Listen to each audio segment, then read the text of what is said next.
Greetings. Welcome to Of Darkness and Light. This is Daphne Garrido.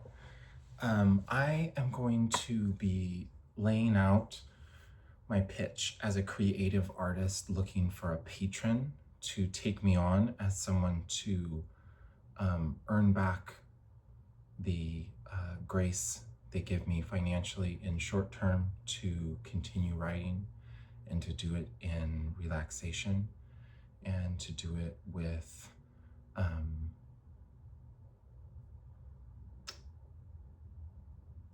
the peace of knowing I'm going to have a roof over my head and I'm going to be able to stay on my medication, and I am on an active path to be a mother again. And so that is what I'm really looking for, is somebody who wants to support a disabled artist. And this is the key. I love my writing. I'm going to drink some water here if you're listening.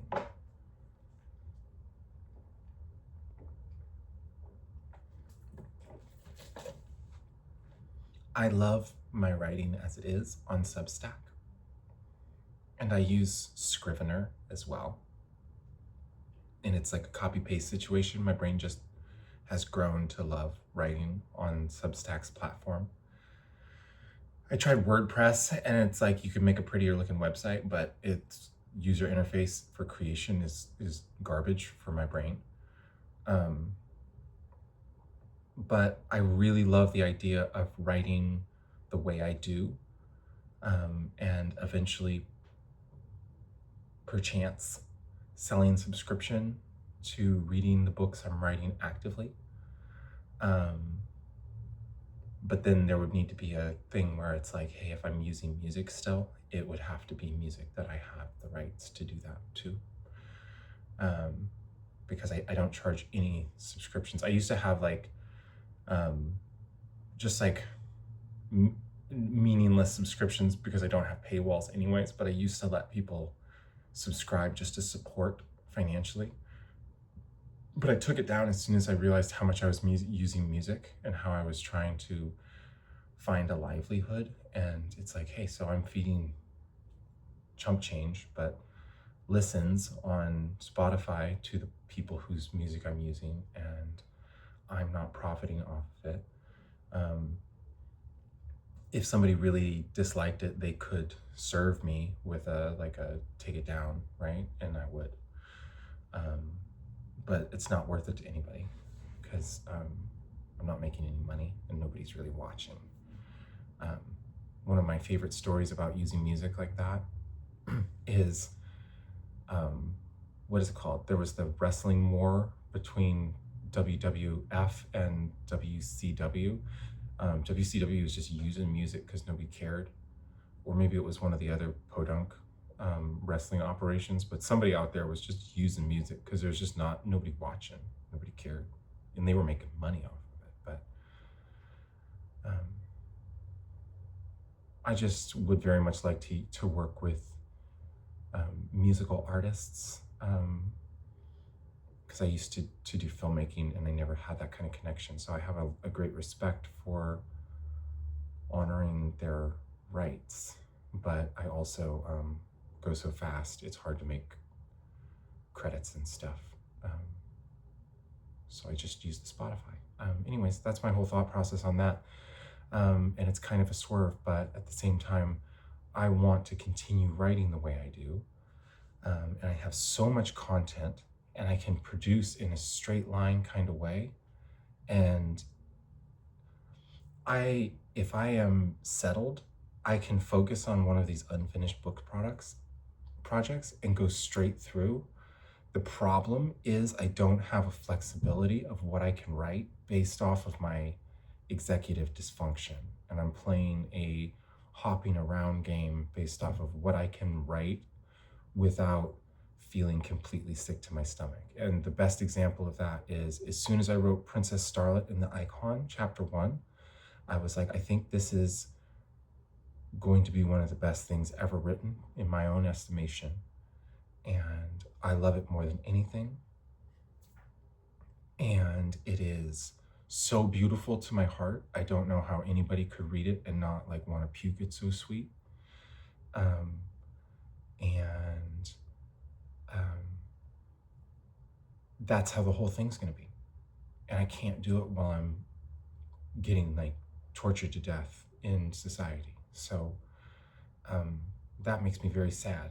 That's why it's on the top of my lists. That's why when I made a video game demands, a 3DS was on it with that and Majora's Mask, because I'd like to write them both. Because I have a life goal, which is to write all these books and to sell stories and even chapters and sections of the books to filmmakers to do whatever they want with. Creation upon creation is awesome. And my creation is undeniably schizophrenic and pretty hot. But like, I'm going for Gene Wolfe. I started reading The Wizard Knight, which I have a little juice to read, and it's so fucking hilarious. Gene is my man. It's the funniest thing I've ever. He's having such. I mean, it has a poem at the beginning from Lord Dunsany, and it's just the most beautifully thoughtful thing. And then it has the coolest art for like a world map, because it's not even a world map. It's just like a levels of a heaven above earth with the coolest names you've ever read. And then it says, Ben, look at this first. He's just like, I have been reading through the first part of this letter, and there are an awful lot of names you will not know. He's like unwillingly making you a male named Ben, perchance. And everything he leaves out and the perspective he's writing it is the most ingenious shit ever. And you can tell he's just, the entire time, he is just pleasing his intellect by obfuscating everything to make the most possibilities that are absurd that you can play with in the blank space. But then he's like, so I have been reading through the first part of this letter, and there are an awful lot of names you will not know. So I have listed most of them here. If you come across one and wonder who that is, if you're just starting this like me, I'm like, is this whole book a letter?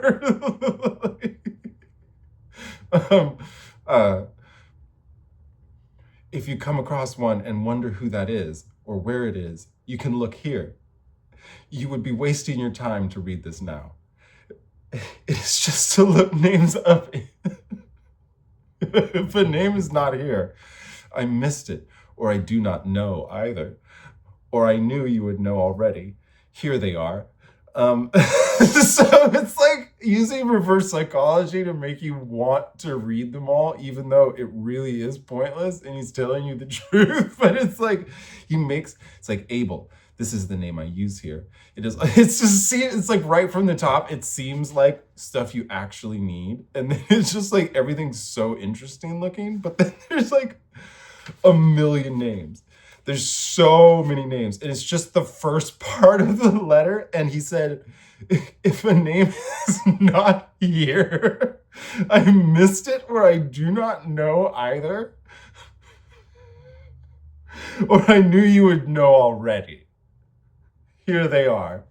So he's just blowing open every unreliable narration possible right from the start. And then he's just making the most absurd list of names, which I'm guessing do come in, and I will actually refer to back. But as someone who's on Gene Wolfe's level, in my own estimation, whether or not that is arrogant, I actually skipped reading everything. I didn't even read the first one, which pulls you in until right now, because I was like, I see what you're doing, Gene. You told me the truth. You're fucking with my head with reverse psychology that makes me want to peruse. And then afterwards he says, there they are, Ben. So he's like, just like, Ben, It has it has been easy for me to name them. What was hard was making you see them. Remember that the Osterlings had long teeth and starved faces, and the Angerborn stunk. Remember that Desiri was a shape changer, and all her shapes were beautiful. So this person's super obsessed with Desiri. And it really doesn't like Angerborn people. And he's like racist, familial racist against Angerborns or whatever, if they're a race. But it's just like the Osterlings had long teeth and starved faces. Why is that important? Why is it important that the Osterlings were... It must be really important. It's making me laugh about it, but maybe he's doubling back on that. And the Osterlings being poor and like having teeth that are people look down on, it might be obscuring something powerful about the Osterlings.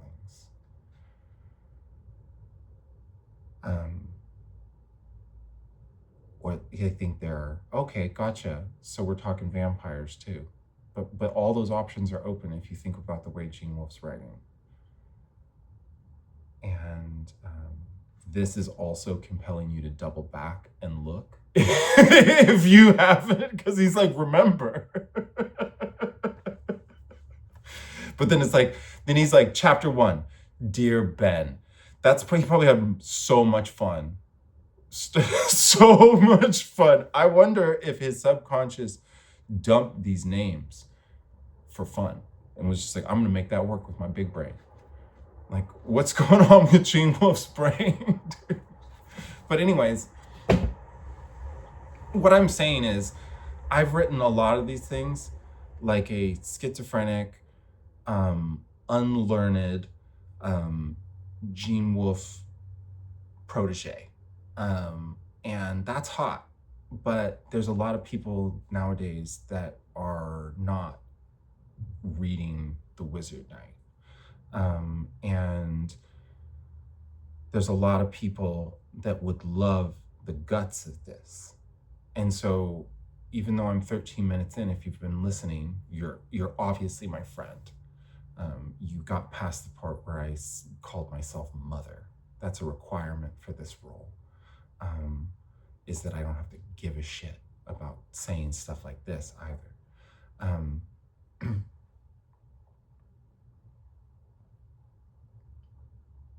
What if I was fine with someone taking what I have, this wealth,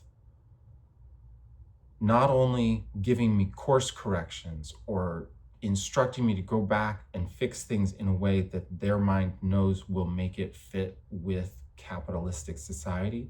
I'll untrans a bunch of characters if I have to. Like Echo's not trans already in my mind. I was like, I'm gonna take the transness out of Echo when I go back through, because I was just putting myself on her, and it's like less me than anybody. When I was doing that character is not me, and I thought it was me, and so I'm gonna take that out, and it's gonna be better on my second pass.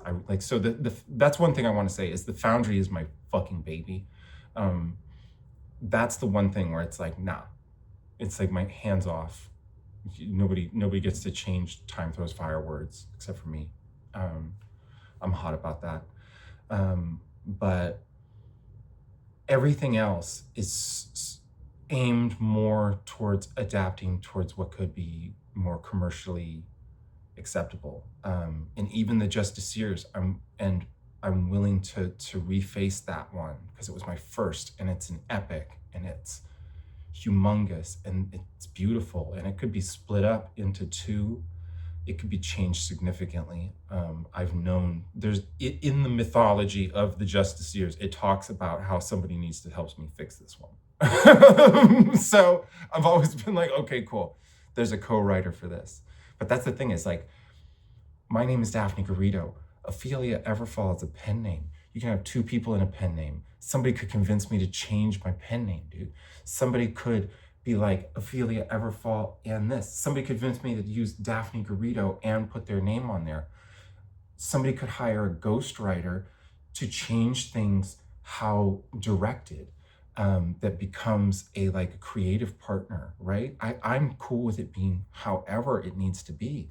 I'm cool with ripping my shit to shreds, selling it, letting this still exist on the internet the way it is, and then like, hey, one day I'll sell the hardcore Daphne versions, right? It's like, dude, you get the real deal now. And it's different, and that's cool. It's like whatever, that's more product. Like, and the radio plays I've written can be adapted to stage plays. I want to write stage plays more, but I need to connect with people who I've never done. I don't know enough about the stage to really develop it. That's why I'm doing radio plays, is because I need right knowledge to write a stage play. Because I've never even been a part of a stage play production. But the writing, I love taking the term radio plays. I'm going to own that over like audio story or some modern thing, because it's romantic to me. But then my short stories, they are so pitchable as films. Mary and Jesus could be a film. I tried to pitch it to Michael B. Jordan on Instagram and like probably into his email too. I was pretty delusional. But I was like, this would be the perfect story to just make it a redux with Black folks. And the same, I pitched Hypatia of Earth the same way, because I'm like, dude, the race is, it's been made white when it's probably in between and darker skin, in both places. So it's like, flip it the other way, who cares? With these ones, it's perfect to just like give the revisionist on the opposite side. It's like, whatever, it's for performers. I can't imagine how amazing Hypatia of Earth would be for the right African-American actor woman. Especially because it is a mirrored adaptation of the film that already exists, which is totally underappreciated, and it's called Agora with Rachel Weisz. I don't know how to say it exactly, but she is magnificent in like everything. Her heart's so big, and that is the bravest film ever. It's just so beautiful, and it's hard. But I 100% based my short story off of the film without doing research. And that was intended, because even with Mary and Jesus, I'm trying to like, I called it Jerusalem, right? And I just like, sure, we're gonna call it all that. I don't even know. Like I just tried to like make it obviously non-factual to the history of myth that is out there. But the same with Hypatia of Earth. It's like, I'm not trying to disrespect history. I'm trying to make Last Temptation of Christ vibes. And with this, it's like it could be mirrored back to the screen again from Hypatia of Earth, from Agora, onto a different kind of performer, on a surface level. But just like, because that story needs to hit for humans. Those Deepest Woods could be sold to a creative filmmaker who wants to do whatever the fuck they want with those bones. Radical Pear, same vibe. Grip, heavy dope, chapters of Time Throws Fire could be sold to people who want to adapt things. If I am published and it becomes a thing where it's like, hey, that's cool. We could take one of these Daphne splurbs that are full of so many rich ideas, and we can do whatever we want with it, because that's how she likes people creating. And guess what?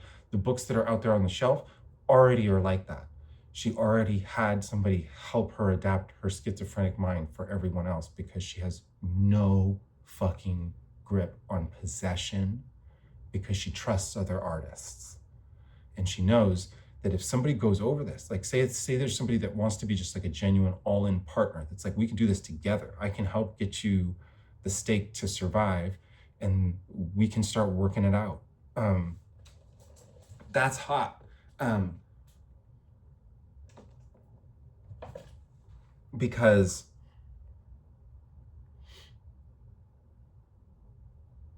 imagine a writing partner who was a co-author, who was like subsumed into Ophelia Everfall, or with a different name.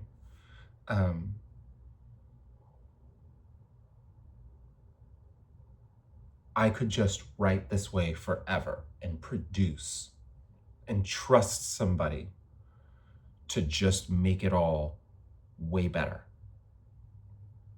And obviously you just have to be a smart cookie who understands what I'm working on. And you would know it if you are it,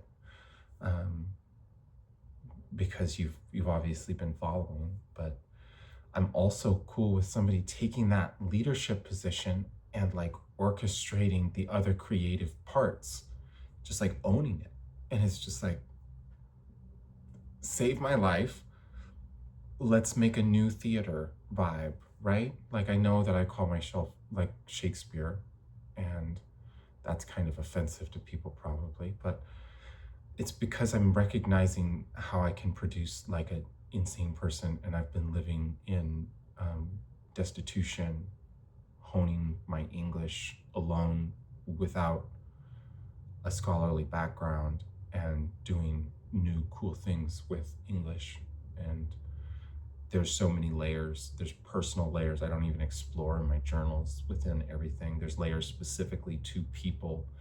There's layers of all the sexual innuendo and metaphor, and there's all the teaching and the social commentary. It's in my fiction, and all of it can get tuned to people that can help me relax and read the right books. And they're like, hey, I love what you're saying about this kind of like scientific voodoo stuff you do, and say, hey, don't say voodoo, really learn not to say voodoo, right? Like I like that word, dude. And I know people have problems with some words that I say, but I could learn not to. If somebody's like, you have to learn not to say that, I could probably do it. But like, I can take instruction. I can write what people think. Like, hey, I have this juicy outline, and I would really like you to write this for me. Or there's a performer who I think we can write a story for, who would love it. And let's make this kind of book happen. I'd be like, hot. And my brain would be like, that's awesome. I will figure out how to tell that story as cool as we can. And that just means somebody helps me game plan a gist, and I'll be like, okay, that's enough. Stop. And then I'll come back, and you'll be like, damn. And I can take instruction the whole way through. Like, that's the thing. It's like my subconscious takes input. I need a brain. I need a brain who has more learnedness to balance what I've got going on in the world that we live in, which is so focused on logic over heart. And so my stuff can still exist, but it can also be high quality commercial product, because I'm allowing it to be transfigured as per any intelligent person who's got a good big heart for me and trans women and understands what I'm doing. And also that there's like, yeah, I can do the meditation work. It's like, I know it's weird, but it's like, yo, I need like a guardian patron who can help me get my art churning out there. Probably get people to manage my social media situation. Because I'm terrible at that. Like, I'm getting better, but it's like I hate it so much. So it's executive dysfunction fueled. I'm like using reverse psychology witch words to get people to open things. Exactly. It doesn't work. But I do get the people to read stuff. But this is what I'm saying is I have a lot to offer. I just can't do math, and I don't have a family to help me get things set up, and the stress has made it so I'm like, I can't even figure out how to get myself published. Like, I have trouble with forms, and all the query letter people take it on this formed website, and I'm also just not very good at preparing the final product to present and a well-summed pitch that isn't like hardcore intelligent, but like too much. That's the thing. I have trust in people and artists and people who can work with their intuition, or people who work with their mind and planning and have kind of a business acumen.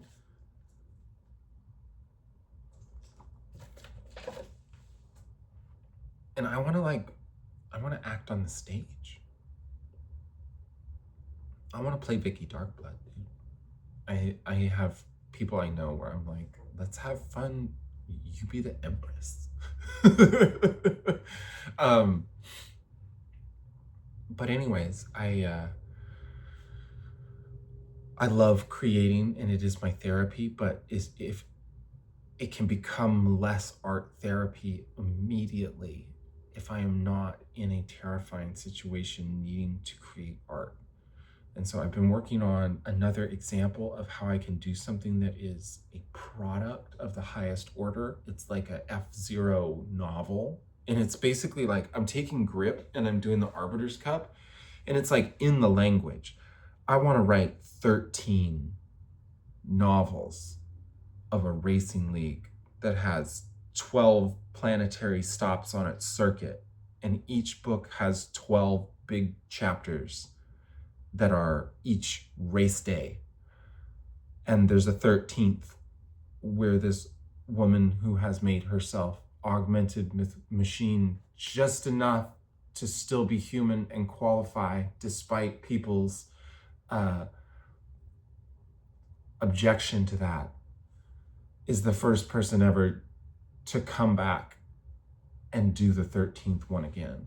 And it's just like, I can do that. And they'll be so hot. They'll be so hot.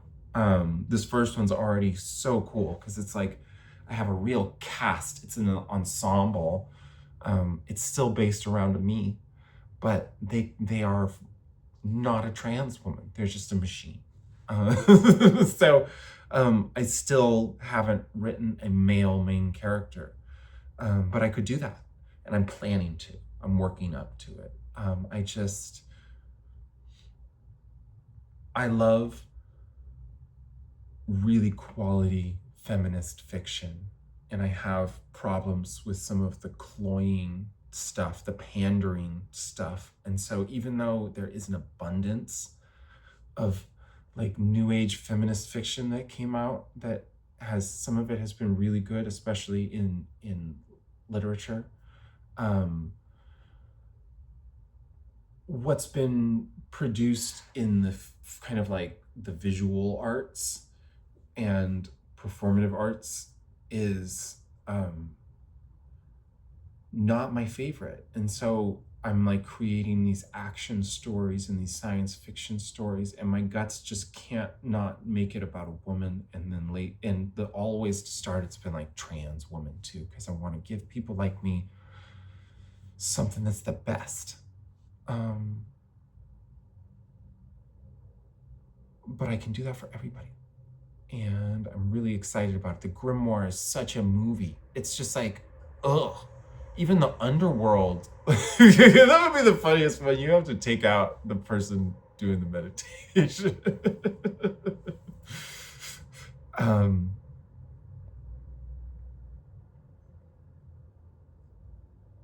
but yeah, I like a foot in the door too for adaptation. It's like I just came from doing film, so I know that I just innately kind of like in my stories, even though they're so exposition, which is something I can work on too. Like if somebody's like, you need to write more dialogue, honey, I'll be like, all right, fine. But I'll probably fight that one the whole way on my own. And it's like, cool, but you can add it if you want with the second author, and I won't be too much of a bitch about it. I'll still be fighty. But that's the thing, is like I like cutting teeth, and I don't need to win. The art wins, right? And so there is some negotiation in it too. It's like I need somebody who can like what I'm doing with English, because I don't want it to be bastardized, but it's like, how can it be feathered just enough? What needs to be changed? How can even I go back and make it better? I'm here for all of that. And I'm beyond possessing it myself. And I'm willing to give adaptation rights to these things to be gone with. Except for my Batman from the Daphne mythology. That's a movie that I would have to be a producer on. Because I can write a Daphne Batman so well. It would be the funniest thing ever.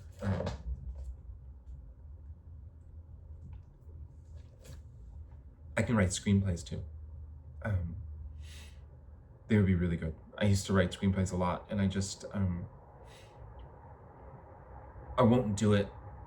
I won't do it anymore unless I have a reason to. I wrote too many screenplays that just didn't do anything except for sit there, and it's like you can't even share them with people, really, because it's like it's not the product. It's a map. Anyways, that's my pitch, and Miriam writes it all. So that's like, it's a whole connected universe I have here of Miriam Halifax's artwork that I'm trying to sell, and also Daphne Garrido, myself, the human being, who Miriam Halifax is a direct metaphor. So I'm not changing at all in my personality as I say that. Is a meditation instructor who really has a lot to offer, especially if they have place to rest. And I can teach yoga as well, but I need certification for that. And I can do a lot. I can speak on transness once my and schizophrenia. Fearlessly and from my heart, and without executive dysfunction that makes it cruel and unusual. And I can do that publicly and in front of people. And I'd be excited to. It'd be hot.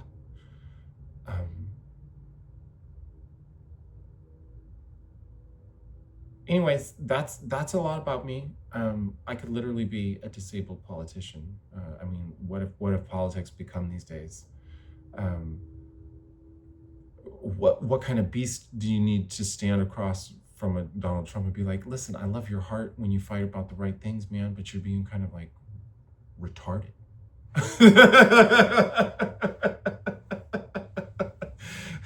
I wish I wasn't kidding. I just like, I know I could own those dudes, and I'm just like, I'm like the only liberal troll master in the world that has the right ideology to actually like gut their pants while you're standing down with them being a troll, a blatant troll. It's like, okay, we're trolling, dude. You got a witch. Y'all open the floodgates for anybody, any kind of person to be a politician. Welcome to heaven. And yeah, I cannot believe it. There's people in my family that probably think I'm like Antichrist because I talk about Christianity. And it's like, dude, I understand the principles of Christ better than my Christian family. And they probably are like, you're the devil. You did meditations and you think there's lights in the sky sometimes. And you're really honest about sexuality. And you're a trans woman. You're so corrupted. If you're a part of my family and you've made it this far, you're my friend. So you can take it. And you probably, I don't know, need to get over it and just like come help your cousin out, dude. That's a shot. I'm just guessing. Okay, have a good one.